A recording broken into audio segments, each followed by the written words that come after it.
What if the most profound secret about your own destiny was not locked away in a distant vault or buried beneath the sands of a forgotten desert, but has been with you every moment of your life, hidden in plain sight?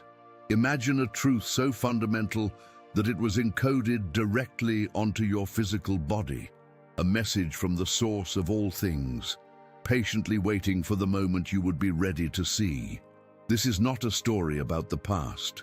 It is the story of a memory awakening within you, a revelation that begins not with a sacred text, but with a simple, unassuming glance at your own hands. For centuries, we have been taught to seek validation from the outside world, to look for our purpose in the doctrines and systems handed down to us. We have built our lives upon stories told by others, while a deeper, more personal narrative has remained dormant within our very essence. This silent story speaks of a divine origin, of a sacred contract made long before our journey into this world began. It is a legacy of light, a forgotten inheritance that promises not power over others, but a profound and unshakable connection to our own unique truth and the reason we are here. Have you ever felt it? That quiet, persistent hum beneath the noise of daily life, the sense that you are part of something vast and ancient. It is the echo of a forgotten promise, a feeling that you carry a mission you cannot quite name. This is the call of your own hidden mystery, a longing for a wholeness that the world cannot give. What if that feeling is not just an emotion, but a signal? A sign that a part of you that has been asleep for generations is finally beginning to stir, ready to be reclaimed. This knowledge, this truth of your inner divinity, was not lost by accident. It was intentionally obscured, buried by the very systems that claim to offer salvation. They feared the implications of a humanity that could find God within itself, a populace that carried its own spiritual map. They understood that if you remembered the truth of your origin, your reliance on external authority would dissolve. So they silenced the mystics, burned the gospels of gnosis, and taught you to forget the sacred geography of your own soul. But a truth this profound cannot be erased. It can only be made to sleep. Today, we begin the process of its awakening.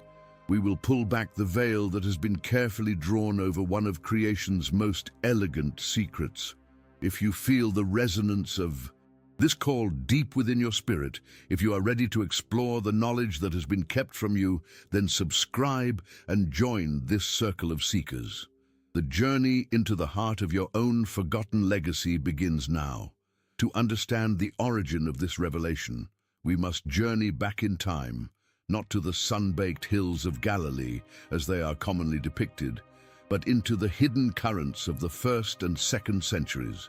This was an era of profound spiritual diversity, a time before dogma had hardened into doctrine, when the teachings of the Christ figure were not a single monolithic story, but a vibrant ecosystem of interpretations. Within this fertile ground, groups of mystics, now known as the Gnostics, pursued a different path. They did not seek faith through obedience, but knowledge through direct experience. They called it gnosis, a personal, revelatory communion with the divine, an awakening from the dream of material existence. These early seekers held a vision of creation that was both beautiful and tragic. They taught that our universe originated from a perfect, unknowable, and utterly transcendent source, which they called the monad. From this primordial unity, divine sparks of consciousness, fragments of the source itself, descended into the physical world, becoming trapped within human form. These sparks are our true souls, our eternal essence.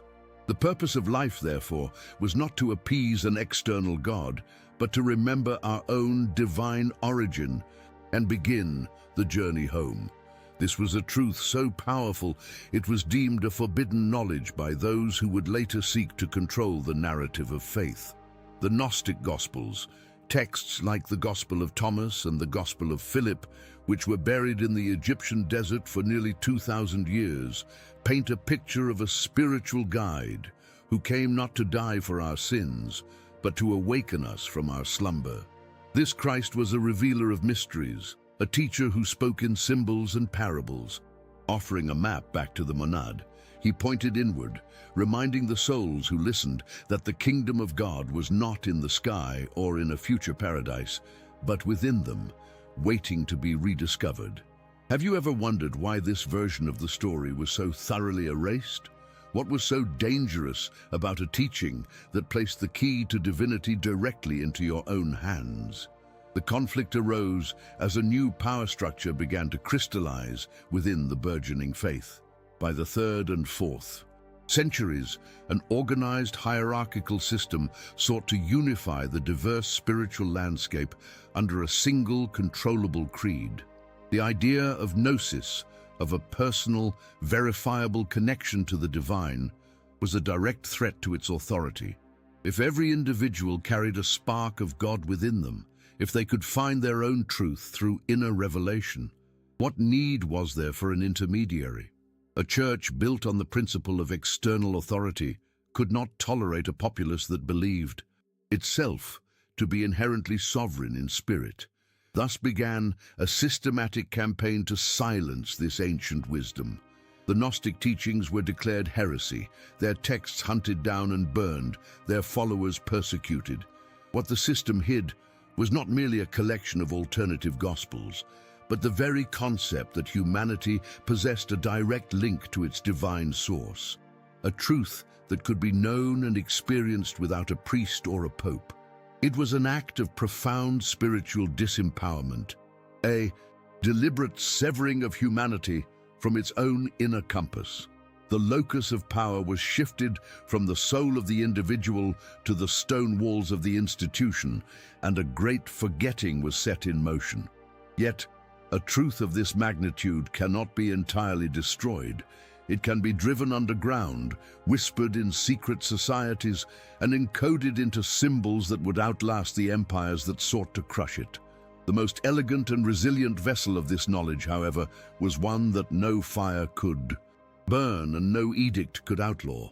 It was the physical body itself. The system could erase the scrolls and rewrite the histories, but it could not alter the blueprint of creation. The most sacred signature of the monad, the mark of a soul's purpose, remained hidden in plain sight, a silent testament to a truth that was never truly lost. This legacy of suppression created the world we have inherited, a world largely taught to seek its purpose and its validation from external sources. We have been conditioned to feel incomplete, to believe that our salvation lies somewhere outside of ourselves. But the memory of our true origin, though buried deep, has never been extinguished. It is an echo in our quietest moments, a persistent feeling that we are more than what we have been told. What if this feeling is the first tremor of an awakening? What if the map they tried to destroy is one you have been carrying with you, on your own hands all along? The evidence of this profound truth did not vanish with the burning of the Gnostic libraries. It simply went deeper, surviving in the very places the architects of dogma would never think to look. The first and most dramatic proof emerged not from a dusty archive, but from the sun-scorched earth of Upper Egypt in 1945. There, near the town of Nag Hammadi, a local farmer unearthed a large sealed earthenware jar. Inside lay a collection of 13 ancient codices, bound in leather and written on brittle papyrus. For 1,600 years, they had waited in silence. These texts, now known as the Nag Hammadi Library, contained over 50 spiritual treatises, including the long-lost Gospels of Thomas and Philip.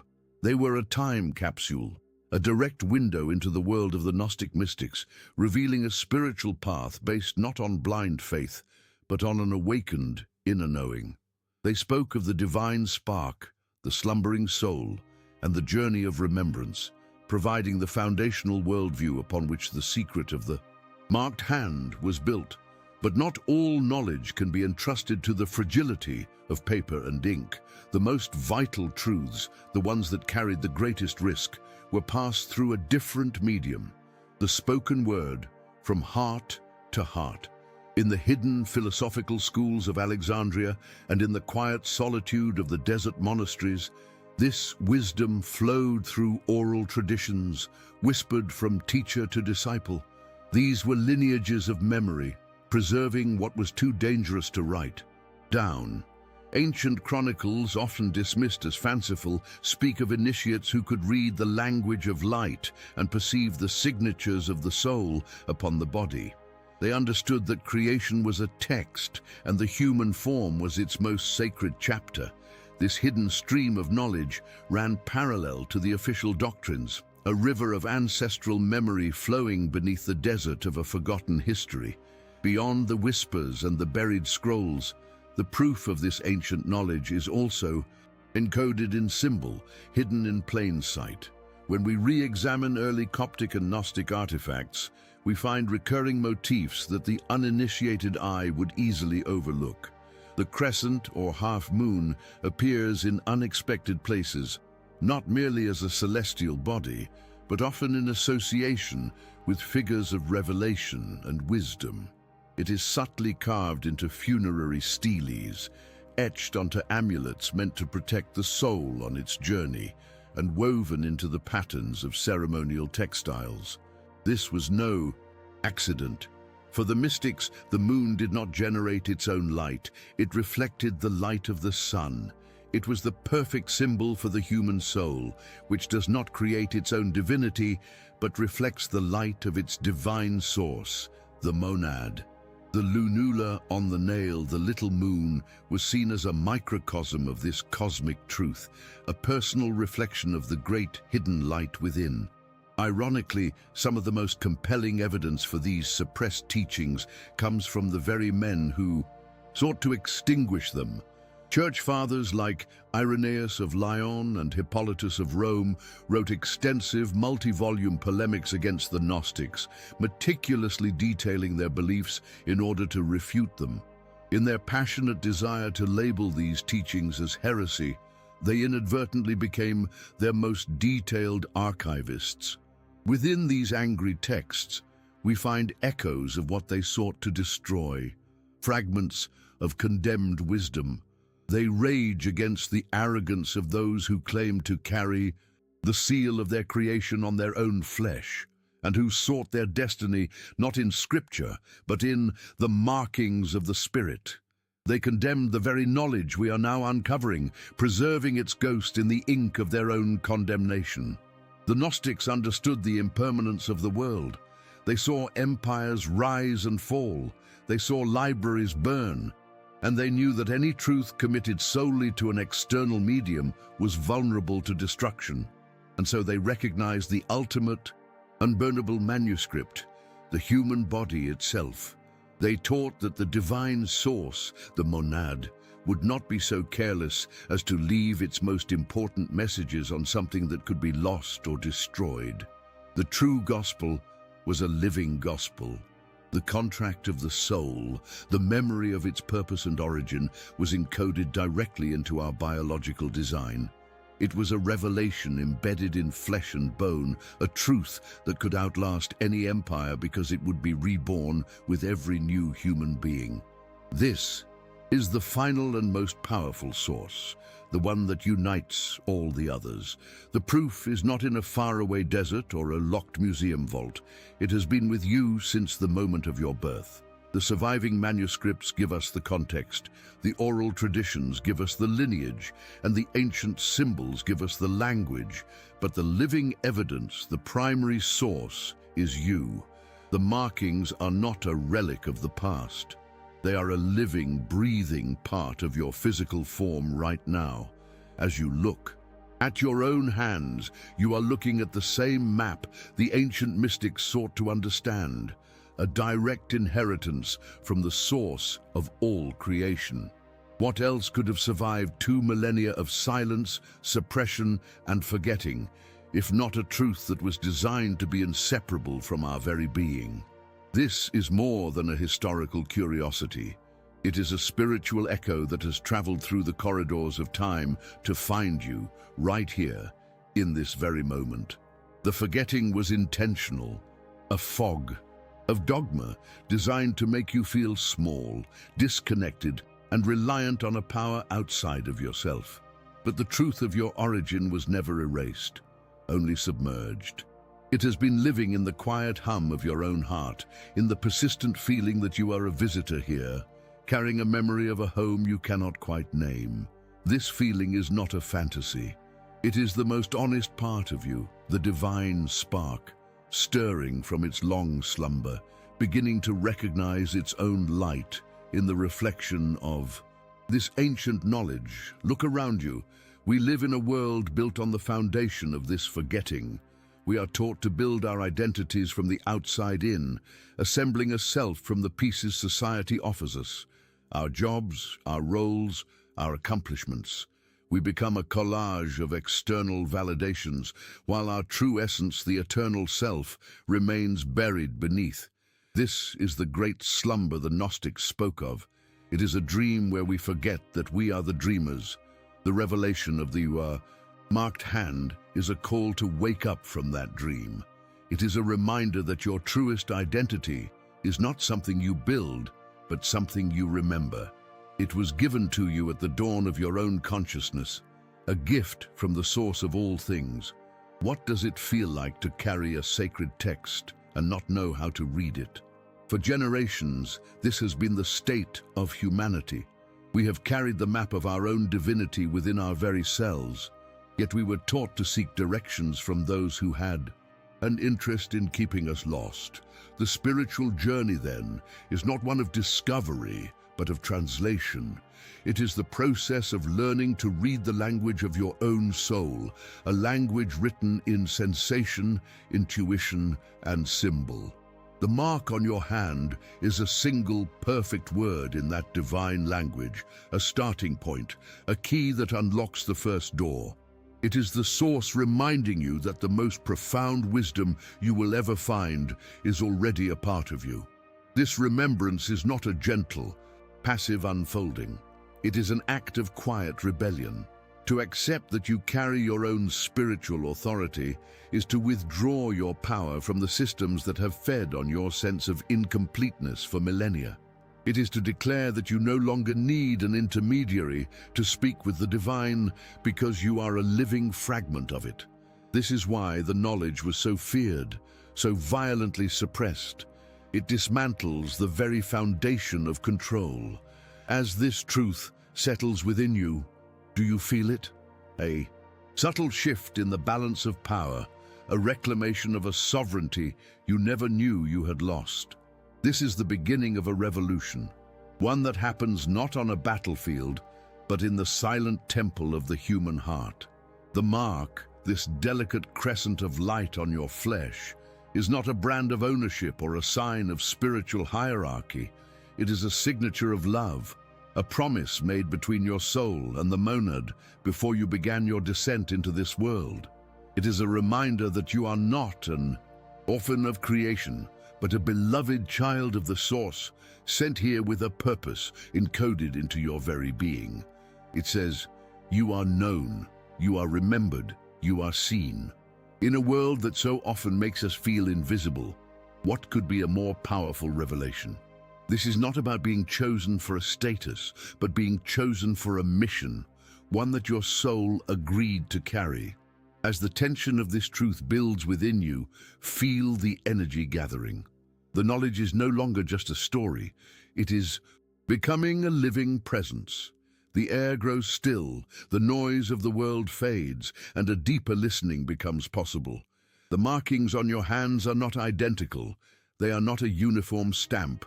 They are a nuanced language, a spectrum of light, each with its own frequency, its own purpose. The shape, the prominence, the finger upon which the light shines brightest. These are not random biological quirks. They are the specific grammar of your soul's contract. They tell a story of what you came here to do, what you came here to be. Now take a slow, deliberate breath. Let the weight of this moment settle upon you. Turn your hands over, palms facing down, and hold them before you, not as familiar appendages, but as undiscovered scrolls. Look at them with the reverence of an archaeologist who has just stumbled upon a forgotten tomb. Do not search with your mind, but with your spirit. Feel the faint ancient energy that lies beneath the skin. The code is there. The secret is waiting. A great and profound mystery is about to unfold, and it begins with the simple, courageous act of truly seeing what has been with you all along. Are you ready to learn its language? The revelation was never meant to be a simple historical fact. It was intended as a shock to the system, a thunderclap of remembrance in the quiet stillness of your own being. The secret the Gnostics guarded, the truth the empires sought to burn, was not merely that you were divine, but that the very purpose of your divinity was written into your flesh. The time for parables is over. The moment of direct knowing has arrived. The markings on your hands are not a uniform stamp of creation, but a specific and nuanced language that reveals the nature of the sacred contract your soul made before entering this world.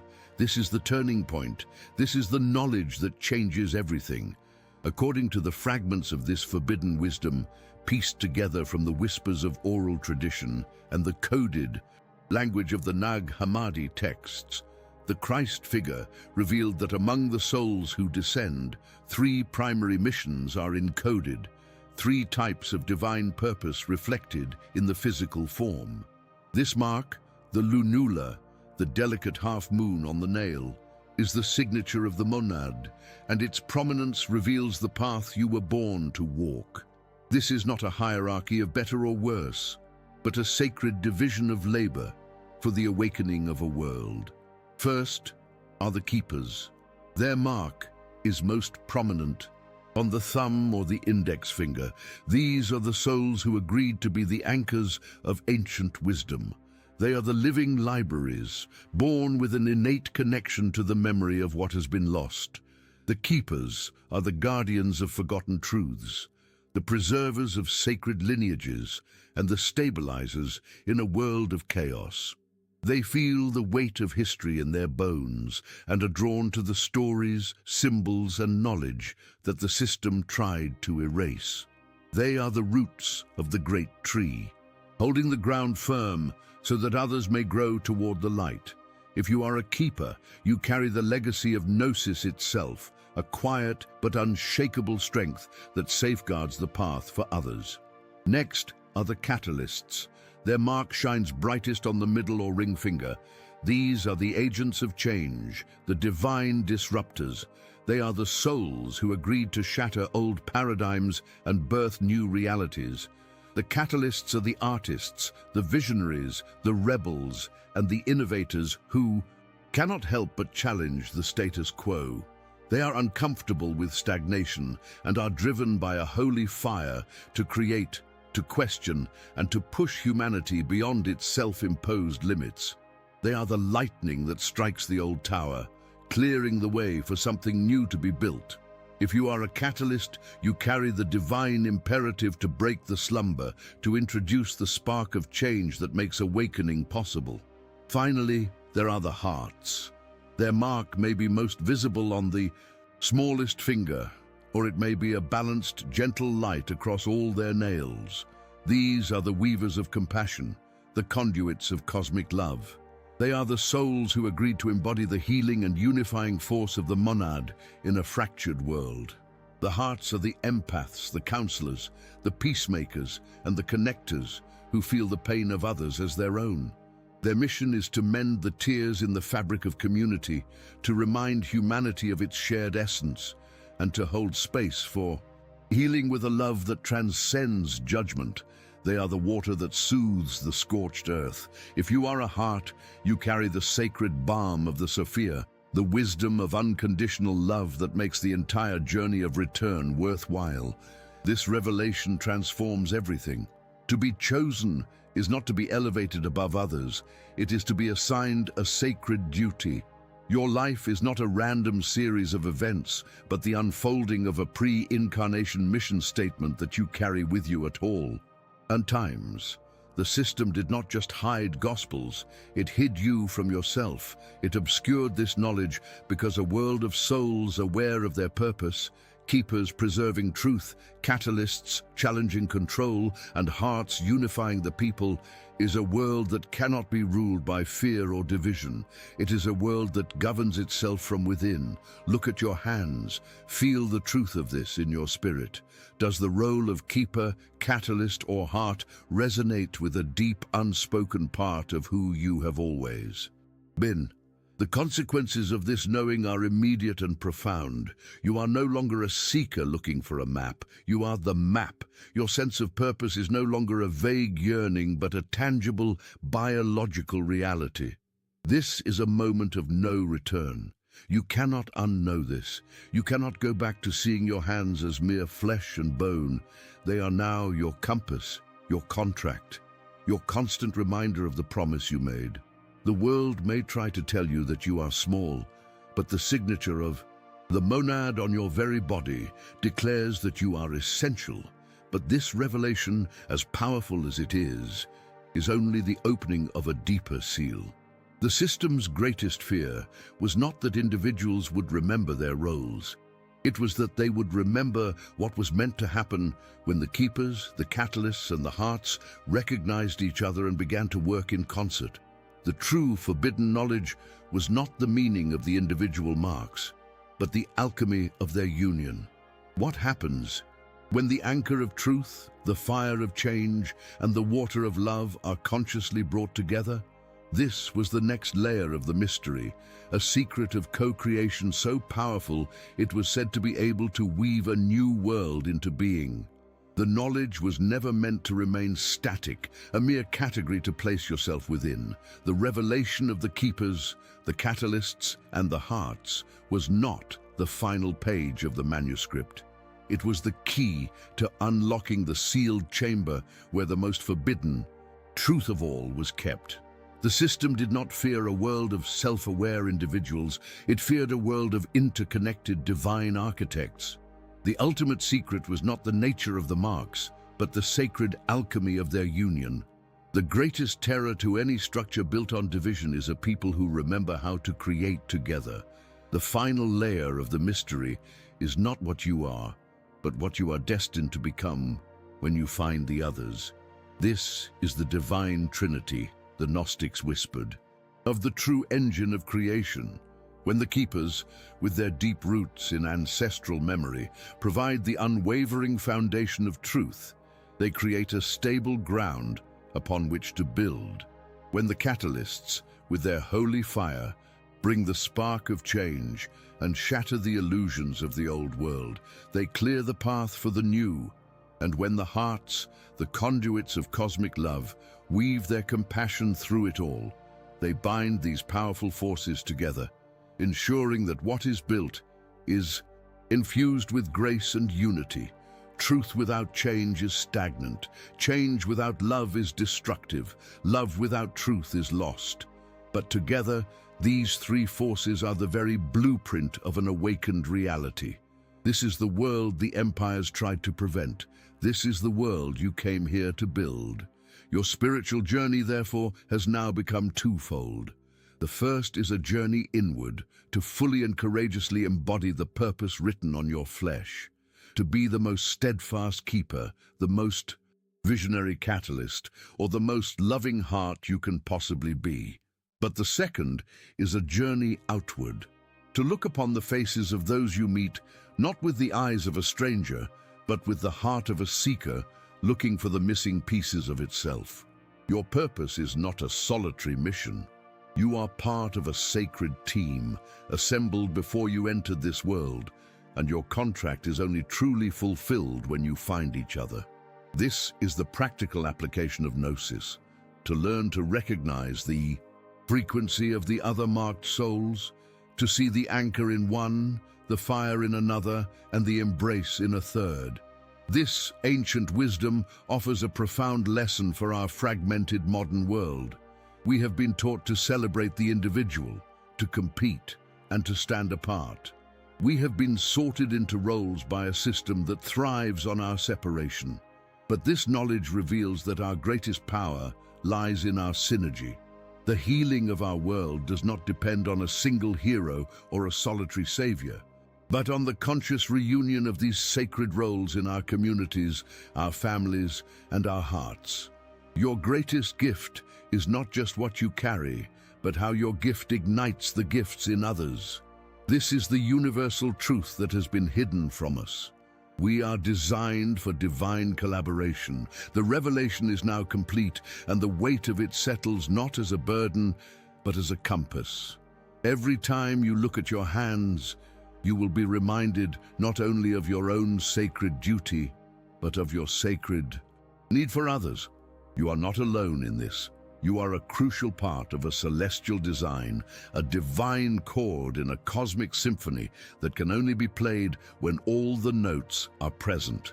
Your life is no longer a random walk, but a deliberate quest to find the others who hold the complementary keys to the world you both promise to create. This knowledge changes everything, because it turns every relationship into a potential holy reunion. What if the most important people in your life are not there by accident, but by an ancient soul-level appointment? If this truth resonates in the deepest chambers of your heart, then you have already begun the work. This journey of remembrance is not meant to be walked alone. Share this revelation with the souls you feel are part of your sacred constellation, the ones who make you feel more like yourself. Subscribe to this channel and join a community of keepers, catalysts, and hearts who are waking up alongside you. This is more than a story. It is a signal being sent out across the darkness, a call for the great reunion to begin. The age of forgetting is over. Now that you remember your part, who will you build the new world with?